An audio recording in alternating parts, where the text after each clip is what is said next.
Hello नमस्कार मेरे सभी दोस्तों को आपका आपके YouTube channel railway real news में स्वागत है। आप लोगों को पता ही होगा कि क्या चल रहा है, हमारी भर्ती पे कैसा ग्रहण लग चुका है, क्योंकि हमारे ही कुछ सीसीए भाइयों ने, कुछ चंद लोगों ने मिलकर इस वैकेंसी को अटकाने का काम कर दिया है। अब वही हो रहा है, एक कहावत सबको याद होगी, हमको भी याद है, हम भी उसी बात को बोलना चाह रहे हैं कि डेट पे डेट मिली है जज साहब, इंसाफ नहीं। तो वही हो रहा है हम लोगों के साथ। एक साल पहले एक टीचर थे, उन्होंने वैकेंसी को अटकाया आईटी विस 10th के केस में। अब बचा कुचा जब हम लोग का एग्ज़ाम हो गया, रिजल्ट आने वाला हुआ, तो कुछ भाइयों ने फिर जाके उसको तेलंगाना हाई कोर्ट में स्टे करवा दिया। अब वही हो रहा है कि आज हम लोग इंतज़ार कर रहे हैं कि भाई आज डिसीजन आ जाए, कल आ जाए।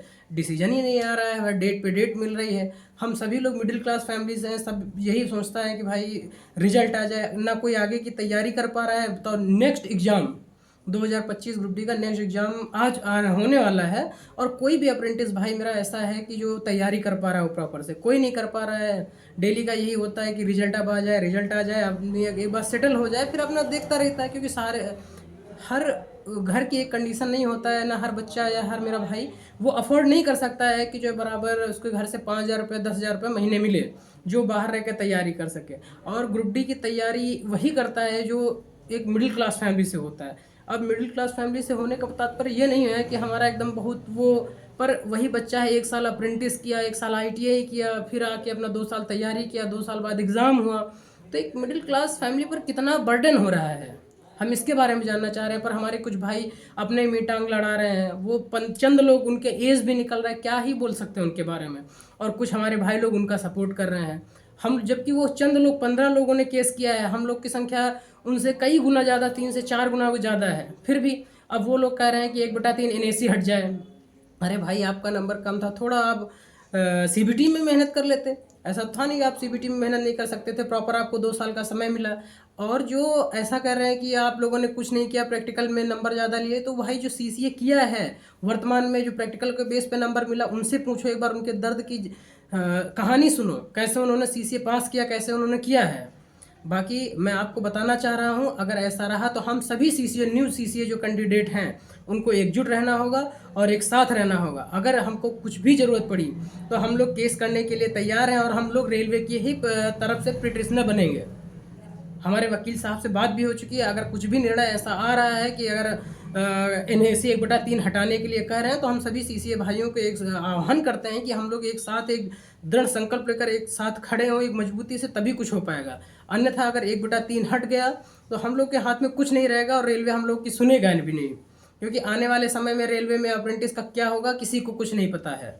आने वाले समय में आपकी ये स्थिति ठीक है, अभी इतना नंबर आ रहा है, आगे आने वाले समय में आप तैयारी प्रॉपर कर पा रहे हैं, नहीं कर पा रहे हैं, आपकी स्थितियाँ, आपकी परिस्थितियाँ कुछ बदल जाएंगी।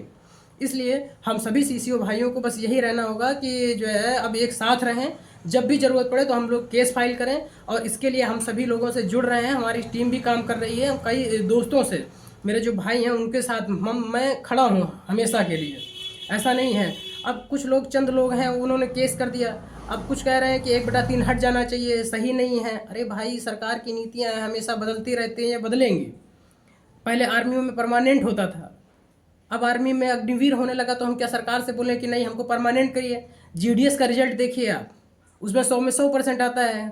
हम लोग यूपी बोर्ड से जाते हैं, कैसे आ जाता है, उसमें आप नहीं केस कर रहे हैं। ये तो एक यही हुआ ना कि भर्ती हम फंसा रहे हैं, स्टे लगवा दे रहे हैं। पीसा कौन जाता, ना रेलवे को कुछ फर्क पड़ रहा है, ना उन 15 बच्चों को पड़ रहा है। पीसा सिर्फ मिडिल क्लास फैमिली का बच्चा जा रहा है। हम लोग को दर्द है, हम लोग का दर्द पूछो। घर से कितना 5,000 रुपये आता है, 3,000 रुपये मिलता है कि नहीं मिलता है, घर में हर तरफ से यही होता है कि आपका क्या हुआ, आपका रिजल्ट आने वाला था। ये हर दर्द की कहानी सुनो भाई। बाकी अगर इस दृढ़ संकल्प से हम लोग अगर एक साथ नहीं हो पा रहे हैं नए भाई लोग, तो ये फिर हम लोग के लिए भविष्य में बहुत खतरनाक होने वाला है।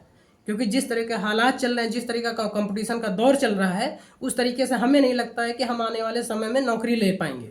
इसलिए हम लोग को, हम सभी सीसीए भाइयों को एकजुट होना होगा, और एक प्लेटफॉर्म पे आके खड़ा होना होगा और समर्थन करना होगा। अगर हम लोग भी, अगर उन्होंने 1/3 के हटाने के लिए केस किया, तो हम लोग लगाने के लिए पुरजोर, उनका पूरी पूरी ताकत से, पूरी जोर से विरोध करेंगे। और करना क्यों नहीं चाहिए, क्योंकि अपने हक की लड़ाई अगर वो लड़ रहे हैं, तो अपने हक की लड़ाई हमें लड़ना भी आता है। अगर उनकी 15 है तो हम लोग की 15,000 संख्या है, उनसे कम 10 गुना हम लोग ज़्यादा हैं।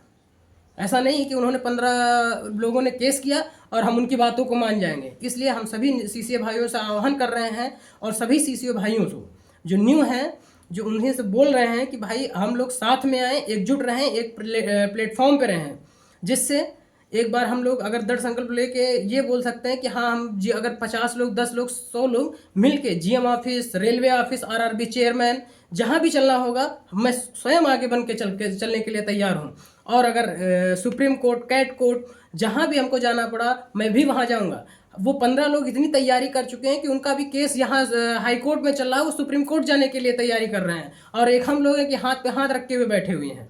ऐसा कब तक रहेगा? आखिर कब तक मिडिल क्लास फैमिली का लड़का भाई परेशान रहेगा? अब हम लोग में ही हम लोग को आवाज़ बनकर उठना पड़ेगा और अपने हक की लड़ाई करनी पड़ेगी।